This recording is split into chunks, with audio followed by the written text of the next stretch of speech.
Alright, so I'm sitting inside of a 2015 Honda Civic, and this is the LX model. I'm in a coupe manual transmission, but whether it's a coupe or a four-door isn't going to make a difference for the parts we're going to go over. So I'm going to start you over on the left side. You've got auto up, down window on your driver's side. Your passenger side, you're going to have to manually push up and down as far as the electronics of the car. Door locks, and then your window lock controls right there. LED lets you know it's locked. My mirror controls, so I've got left and I've got right, and then I can adjust on the pad accordingly. Moving up to the dash. Vehicle stability assist is on this car, so it's always running. You've got to press it and hold it for 3 to 4 seconds to turn it off, and you'll see that orange light come on and off. What that does is it transfers power to whichever wheel has better traction to help correct a skid. So it's there to help you. The only time you'd want to turn this off is if you were stuck in the mud. Moving up above that, you'll see the Econ button right there. Econ button, when I turn that on, you'll see this green leaf come on, so that's what's flashing at you right now. That'll improve gas mileage of the car. How it works is it shuts down some electrical systems on the front end of the car, affecting things like your AC unit and your accelerator. So be aware of that you're going to give up a little bit on those two things to gain as far as your gas mileage go. How much? Relative to the driver. Depends which kind of driving habits you have. But if you're more of a conservative driver, can you get the extra 3, 4, 5 miles per gallon? Yes, you can. Moving over to the lights. So I've got just a standard light set up, turn them on, turn them off, and then of course my parking lots are right there with the hash mark. So that's how this works. Moving over to, actually I'll take you to the other side. Windshield wipers are the same way. I can pull them and it sets it, and then I can twist this piece to shoot fluid up. Or actually really I pull it back towards me and it'll throw something up, so like so. Moving on to the steering wheel. The first thing I'm going to talk about is this I button right here. This is going to toggle through your screens that you see up here. So you can essentially have a clock, you can have whatever FM you're listening to, AM, whatever it may be, and then like a trip, and then just a general screensaver right there. So that's what's going on from this screen right here.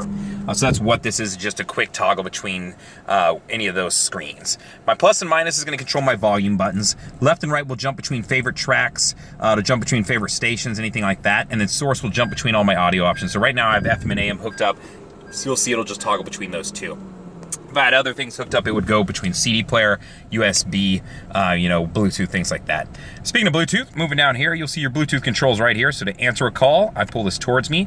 To hang up a call, I pull this towards me, and then voice command, you pull that and you say call so-and-so, that sort of thing, and it starts the voice prompts. The menu button, I skipped over this. When I have like FM pulled up, so let me jump over to FM and I hit the main button. It's just gonna pull up some different options for me as far as menus go. So this is where I can get to things like vehicle information. So this is like, you know what I mean? If I wanna get to my oil life and things like that, let me back out of this screen. So if I jump back, your tripometer is adjusting your clock. Customizable settings, there's some cool stuff in here if you want to play with it. The display setup, it just allows you to add a wallpaper through the USB in the car. You just put a JPEG or PNG file and you can add it in there. So that's how you do this from there. So that's what's going on from this screen. So I just wanted you to know what was going on there. See if there's anything else in there worth seeing. Your tripometer, lighting setup, door setup, just general stuff on this stuff as far as your door locks. Auto door locks, when you hit 10 miles an hour to lock them. When you're getting out of the car, the auto unlock. All doors, when you open your driver's side door, it unlocks the rest of them. So those are default settings in the car.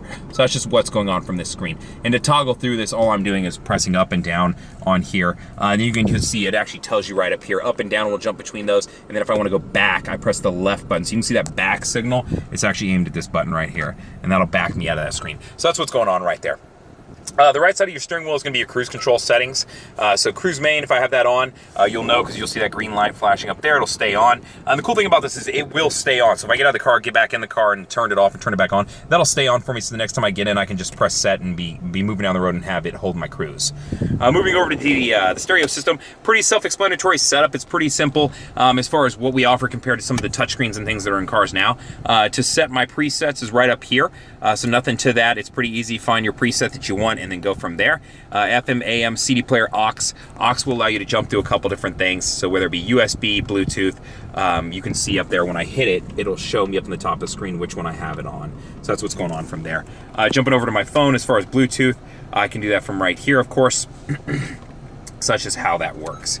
I don't have a phone connected to this one, or I'd show you a little bit more, but when you hit it to prompt, it'll prompt you to add a new phone to this. So that's what's going on there. And then of course my setup is just going to be, like my sound, my equalizer and things like that. It'll pull up over in the screen up there if I want to play with that stuff. And then to scroll around, I'm just using the knob, and then to select what I want, I use the select button in the center.